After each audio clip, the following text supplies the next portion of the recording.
Never hurts to get a lot of practice. So in this video, I'm just going to do a bunch more of essentially what we call long division problems. And so if you have 4 goes into 2,292. And I don't know exactly why they call it long division. And we saw this in the last video a little bit. I didn't call it long division then, but I think the reason why is you could think it takes you a long time, or it takes a long piece of your paper, or you kind of, as you go along, you kind of have this thing that get this long tail that develops on the problem. So all of those are at least reasons in my head why it's called long division. But we saw in the last video that it's a way to tackle any division problem while just knowing your multiplication tables up to maybe 10 times 10 or 12 times 12. And just as a bit of review, this is the same thing as 2,292 divided by 4. And it's actually the same thing, and you probably haven't seen this notation before, as 2,292 divided by 4. This, and this are all equivalent statements on some level. And as you can see, you say, hey, Sal, that looks like a fraction, in case you have seen fractions already. And that is exactly what it is. It is a fraction. But anyway, I'll just focus on this format. And in future videos, we'll think about other ways to represent division. So let's do this problem. So 4 goes into 2 how many times? It goes into no times. So let's move on to, let me switch colors. So let's move on to the 22. 4 goes into 22 how many times? Let's see, 4 times 5. 4 times 5 is equal to 20. 4 times 6 is equal to 24. So 6 is too much. So 4 goes into 22 5 times.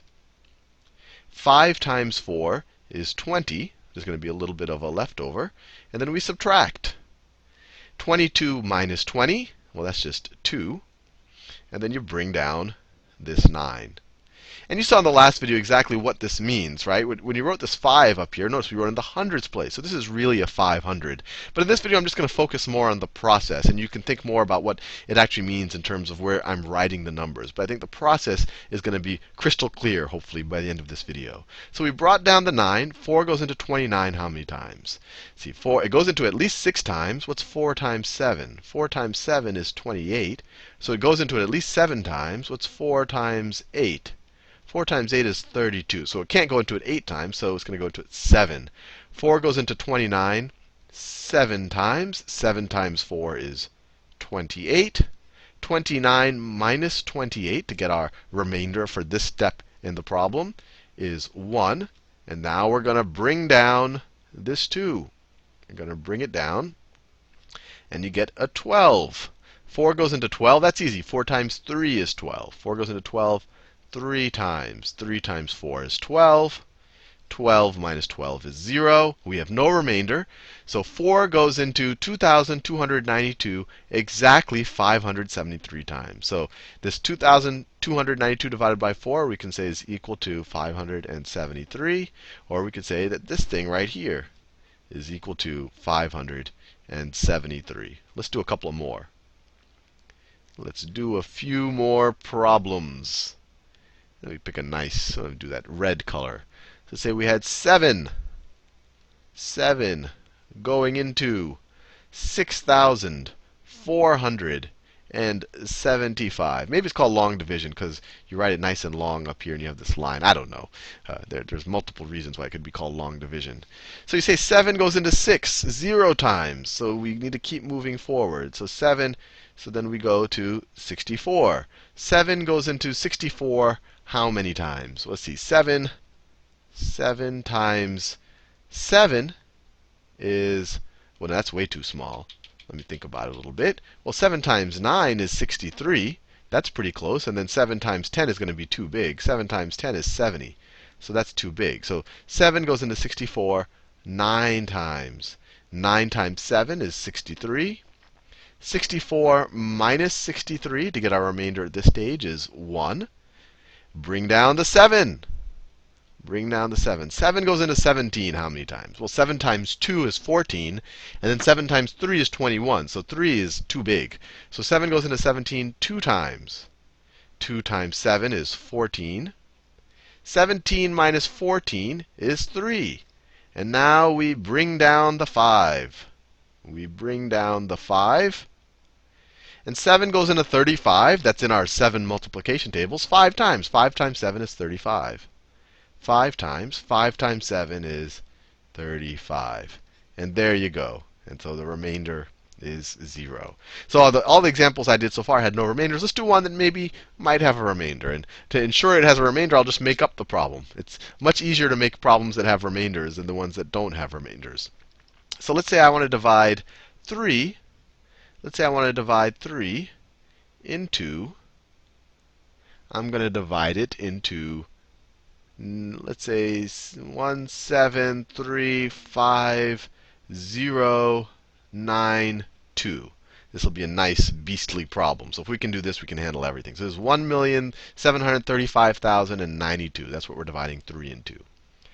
So 3 goes, and actually I'm not sure if this will have a remainder. And in the future video, I'll show you how to figure out whether something is divisible by 3. Actually, we can do it right now. We just add up all these digits. 1 plus 7 is 8. 8 plus 3 is 11. 11 plus 5 is 16. 16 plus 9 is 25. 25 plus 2 is 27. So actually, this number is divisible by 3. So if you add up all of the digits, you get 27. And then you can add up those digits. 2 plus 7 is 9. So that is divisible by 9. That's a trick that only works for 3. So this number actually is divisible by 3. So let me change it a little bit so it's not divisible by 3. Let me make this into a 1. Now this number will not be divisible by 3. I definitely want a number where I'll end up with a remainder, just so you see what it looks like. So let's do this one. 3 goes into 1 0 times, so we can just move forward. You could write a 0 here and multiply that out, but that just makes it a little bit messy in my head. So 3, so we just move 1 to the right. 3 goes into 17 how many times? Well, 3 times 5 is equal to 15. And 3 times 6 is equal to 18, and that's too big. So 3 goes into 17, right here, 5 times. 5 times 3 is 15, and we subtract. 17 minus 15 is 2. And now we bring down this 3. Set 3 goes into 23 how many times? Well, 3 times 7 is equal to 21. And 3 times 8 is too big. That's equal to 24. So 3 goes into 23 7 times. 7 times. 7 times 3 is 21. And we subtract. 23 minus 21 is 2. Now we bring down the next number. We bring down the 5. I think you can appreciate why it's called long division now. We bring down this 5. 3 goes into 25 how many times? Well, 3 times 8 gets you pretty close, and 3 times 9 is too big. So it goes into it 8 times. 8 times 3 is 24. I'm going to run out of space. You subtract, you get 1. 25 minus 24 is 1. Now we can bring down this 0. You bring down this 0, just like that. And you get 3 goes into 10 how many times? Well, that's easy. It goes into it 3 times. 3 times 3 is 9. That's about as close to 10 as we can get. 3 times 3 is 9.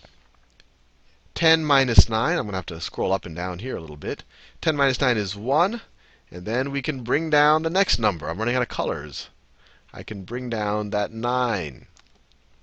3 goes into 19 how many times? Well, 6 is about as close as we can get. That gets to 18. So 3 times 6. 3 goes into 19 6 times. 6 times 3. Let me scroll down. 6 times 3 is 18.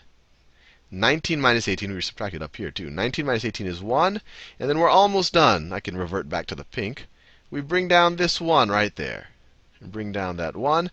3 goes into 11 how many times? Well, that's 3 times, because 3 times 4 is too big. It's 3 times 4 is 12, so that's too big. So it goes into 3 times. So 3 goes into 11. 3 times 3 is 9. And then we subtract, and we get a 2. And there's nothing left to bring down, right? And when we look up here, there's nothing left to bring down. So we're done. So we're left with a remainder of 2 after doing this entire problem. So the answer, 3 goes into 1,735,091. It goes into it 578,363, remainder 2. And that remainder 2 is what we got all the way down there. So hopefully you now appreciate that you can tackle pretty much any division problem. And you also, through this exercise, can appreciate why it's called long division.